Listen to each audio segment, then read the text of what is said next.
सभी को नमस्कार। आज हम हिंदी में विराम चिन्हों का प्रयोग के बारे में जान लेंगे।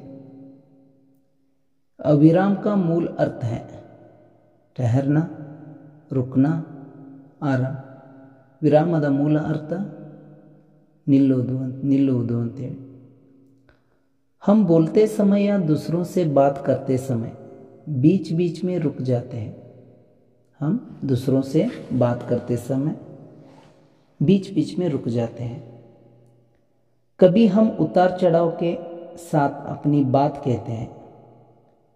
ನಾವು ಮಾತನಾಡ್ತಾ ಇರಬೇಕಾದ್ರೆ ಸ್ವಲ್ಪ ಮೇಲ್ದನಿಯಲ್ಲಿ ಸ್ವಲ್ಪ ಕೆಳದನಿಯಲ್ಲಿ ಮಾತನಾಡ್ತೀವಿ। इसी उतार चढ़ाव को विराम चिन्ह कहा जाता है। ಅಂದರೆ ನಾವು ಬೇರೆಯವ್ರ ಜೊತೆ ಮಾತನಾಡ್ತಾ ಇರಬೇಕಾದ್ರೆ ಸ್ವಲ್ಪ ಸಮಯ ನಿಂತ್ಕೊಂಡು ಮಾತನಾಡ್ತೀವಿ, ಮಾತುಗಳನ್ನ ಸ್ವಲ್ಪ ನಿಲ್ಲಿಸಿ ಮಾತನಾಡ್ತೀವಿ ಮತ್ತು ಮಾತಾಡ್ತಾ ಇರಬೇಕಾದ್ರೆ ಸ್ವಲ್ಪ ಧ್ವನಿಯನ್ನು ಮೇಲ್ಧ್ವನಿಯಲ್ಲಿ ಮತ್ತು ಸ್ವಲ್ಪ ಧ್ವನಿಯನ್ನು ಕೆಳಧ್ವನಿಯಲ್ಲಿ ಮಾತನಾಡ್ತೀವಿ। इसी उतार चढ़ाव को विराम चिन्ह कहा जाता है। हिंदी में प्रयुक्त विराम चिन्ह प्रधान विराम चिन्ह, गौण विराम चिन्ह और एक आता है संयुक्त विराम चिन्ह। प्रधान विराम चिन्ह में अल्प विराम, अर्ध विराम,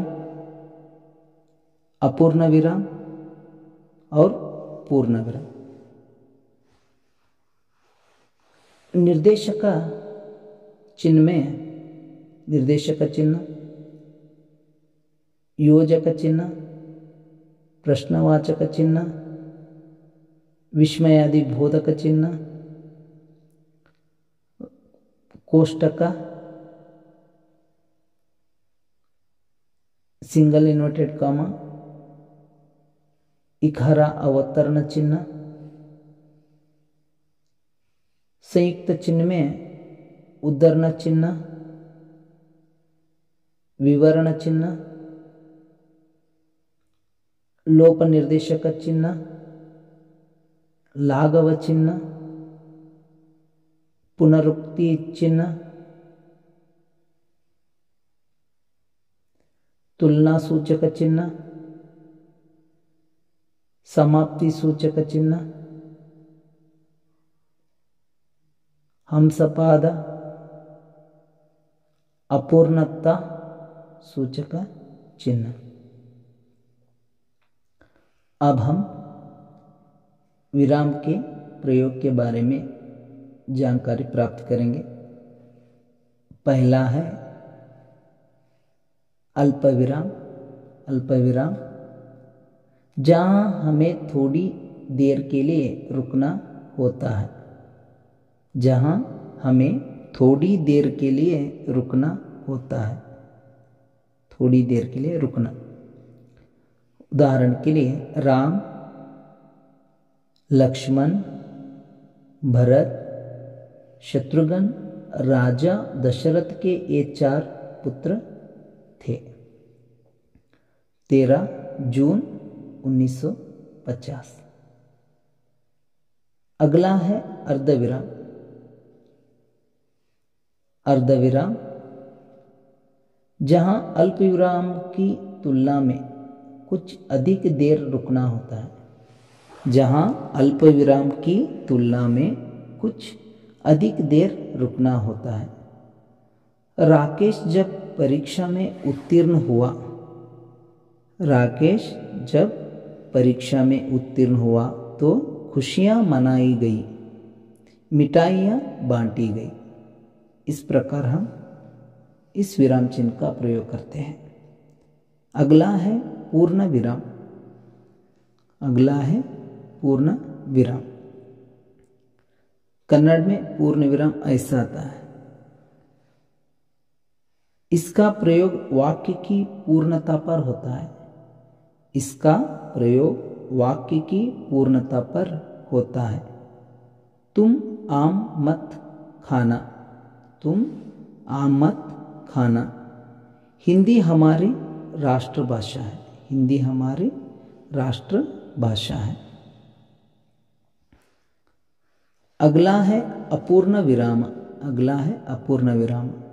इसका प्रयोग वाक्य की अपूर्णता पर होता है। इसका प्रयोग वाक्य की अपूर्णता पर होता है। जीवन के रंग, अपूर्ण विराम इस प्रकार आता है।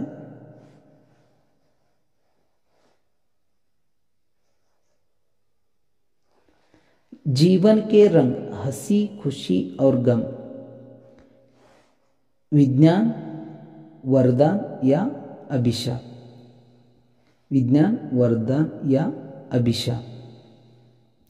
अगला है प्रश्नवाचक। अगला है प्रश्नवाचक। इसका प्रयोग क्यों, कहाँ, कब, कौन, क्यों, कहाँ, कब, कौन आदि में होता है।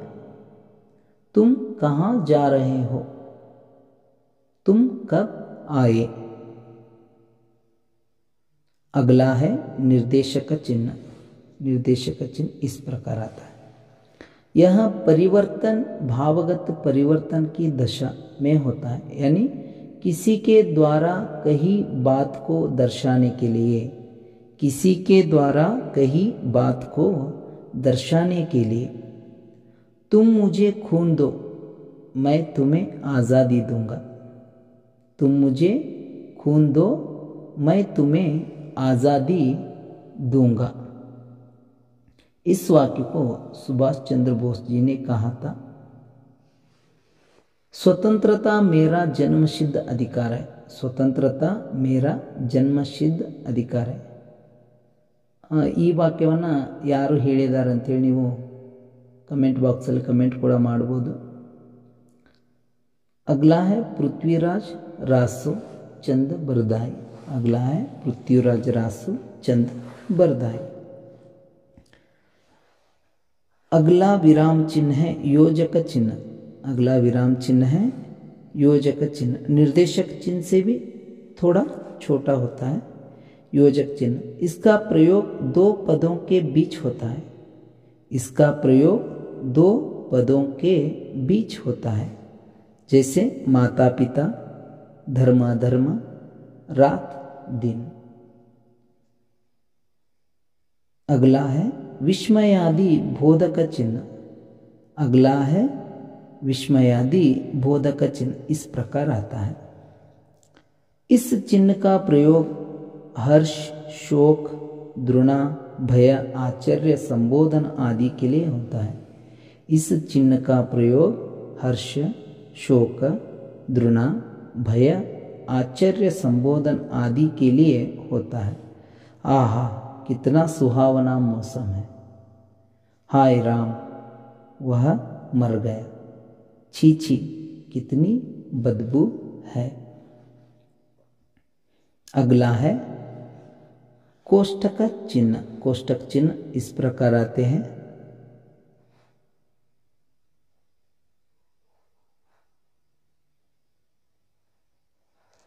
इस प्रकार कोष्ठक चिन्ह आते हैं। इस चिन्ह का प्रयोग मूल वाक्य के अर्थ को अधिक स्पष्ट करने, मूल वाक्य के अर्थ को अधिक स्पष्ट करने। वे प्रकृति के सुकुमार कवि हैं। वे का हमें अर्थ नहीं पता रहता, इसलिए हम ब्रैकेट में पंत जी लिख सकते हैं। वे पंत जी प्रकृति के सुकुमार कवि है। राम का अनन्य भक्त, राम का अनन्य भक्त का अर्थ होता है हनुमान। ಅಂದರೆ ರಾಮನ ಅನನ್ಯ ಭಕ್ತ ಯಾರು ಅಂತಂದಾಗ ಅನನ್ಯ ಭಕ್ತ ಬ್ರಕೆಟಲ್ಲಿ ನಾವು ಹನುಮಾನ್ ಅಂತೇಳಿ ಬರೆದ್ರೆ ಗೊತ್ತಾಗುತ್ತೆ। ಹೀಗೆ ನಾವು ಕೋಷ್ಟಕಗಳ ಪ್ರಯೋಗವನ್ನು ಮಾಡ್ತೀವಿ। अगला है इकहरा अवतरण चिन्ह, सिंगल इन्वर्टेड कॉमा। इकहरा अवतरण चिन्ह किसी कथन या उक्ति को, किसी प्रसिद्ध नाम या वस्तु को उद्धरण में लिखा जाता है। किसी कथन या उक्ति को किसी प्रसिद्ध नाम या वस्तु को, ಅಂದರೆ ಯಾವುದಾದ್ರೂ ಒಂದು ಪ್ರಸಿದ್ಧವಾಗಿರುವಂತಹ ಸ್ಟೇಟ್ಮೆಂಟ್ ಆಗಿರ್ಬೋದು ಅಥವಾ ಒಂದು ಕಥೆ ಆಗಿರ್ಬೋದು, ಕಥನ ಮತ್ತು ಯಾವುದಾದ್ರೂ ಒಂದು ಪ್ರಸಿದ್ಧವಾಗಿರುವಂಥ ಹೆಸರಾಗಿರ್ಬೋದು ಅಥವಾ ವಸ್ತು ಆಗಿರ್ಬೋದು, ಇವುಗಳನ್ನು ನಾವೇನು ಮಾಡ್ತೀವಿ ಅಂತಂದರೆ ಸಿಂಗಲ್ ಇನ್ವರ್ಟೆಡ್ ಕಾಮದಲ್ಲಿ ಬರಿತೀವಿ. इसके कवि कबीरदास जी है. महात्मा गांधी राष्ट्रपिता थे. महात्मा गांधी राष्ट्रपिता थे. अगला है उद्धरण चिन्ह डबल इन्वर्टेड कॉमा. इसका भी प्रयोग किसी कथन या वाक्य को जो का त्यों ಅಂದರೆ ಇದ್ದಂಥ ವಾಕ್ಯವನ್ನು ಅಥವಾ ಹೇಳಿರುವಂಥ ಮಾತನ್ನು ಹೇಗಿರುತ್ತೋ ಹಾಗೆ ಬರೆಯುವಾಗ ನಾವು ಈ ಉದ್ಧರಣ ಚಿಹ್ನವನ್ನು ಪ್ರಯೋಗ ಮಾಡ್ತೀವಿ. ಸುಭಾಷ್ ಚಂದ್ರ ಬೋಸ್ ತುಮ್ ಮುझे खून दो मैं तुम्हें आज़ादी दूंगा. ಹೇಗಿರುತ್ತೋ ಹಾಗೆ ಹೇಳಿದಾಗ ಈ ಡಬಲ್ ಇನ್ವರ್ಟೆಡ್ ಕಾಮನ ಬಳಕೆ ಮಾಡಬೇಕು. अगला है विवरण चिन्ह. अगला है विवरण चिन्ह. इसका प्रयोग विस्तार से किसी बात को कहने के लिए किया जाता है. इसका प्रयोग विस्तार से किसी बात को कहने के लिए किया जाता है. शब्द भेद 8 प्रकार के होते हैं. शब्द भेद 8 प्रकार के होते हैं. समास के 6 भेद है. समास के 6 भेद है. अगला है लोप निर्देशक चिन्ह. लोप निर्देशक चिन्ह इस प्रकार आते हैं या इस प्रकार भी आते हैं. कुछ अनावश्यक अंश छूट जाता है या छोड़ देने पर इसका प्रयोग करते हैं. कुछ अनावश्यक अंश छूट जाता है या छोड़ देने पर इसका प्रयोग करते हैं. भाषा में जब वाक्य या अनुच्छेद में कुछ अंश छोड़कर लिखना हो तो भाषा में जब वाक्य या अनुच्छेद में कुछ अंश छोड़कर लिखना हो तो गांधी जी ने कहा परीक्षा की घड़ी आ गई. परीक्षा की घड़ी आ गई. हम करेंगे या मरेंगे. परीक्षा की घड़ी आ गई. हम करेंगे या मरेंगे. अगला है पुनरुक्ति सूचक चिन्ह. पुनरुक्ति सूचक चिन्ह ऐसे आता है.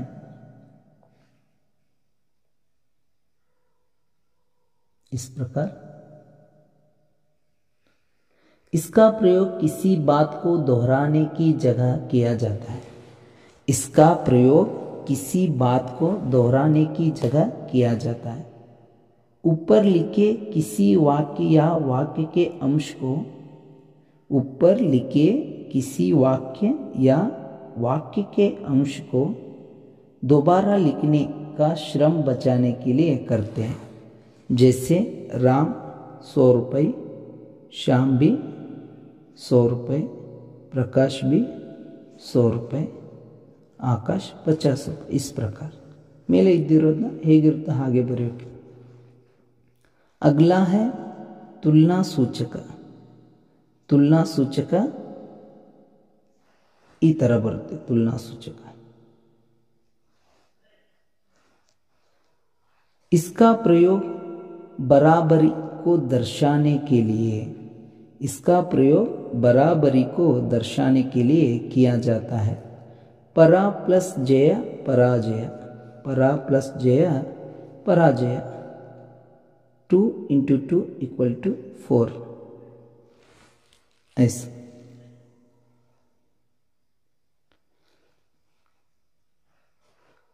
संक्षेप सूचक या लाघव सूचक. संक्षेप सूचक या लाघव सूचक यह चिन्ह इस प्रकार होता है.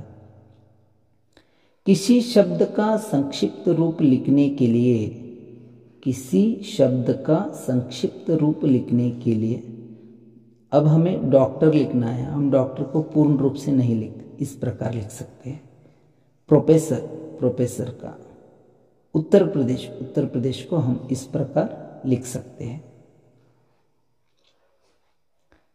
समाप्ति सूचक समाप्ति सूचक इस प्रकार आता है।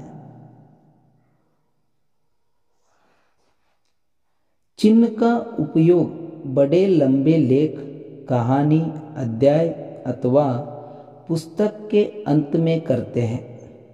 चिन्ह का उपयोग बड़े लंबे लेख, कहानी, अध्याय अथवा पुस्तक के अंत में करते हैं, जो कि यह सूचित करता है कि लेख, कहानी, अध्याय अथवा पुस्तक समाप्त हो चुकी है।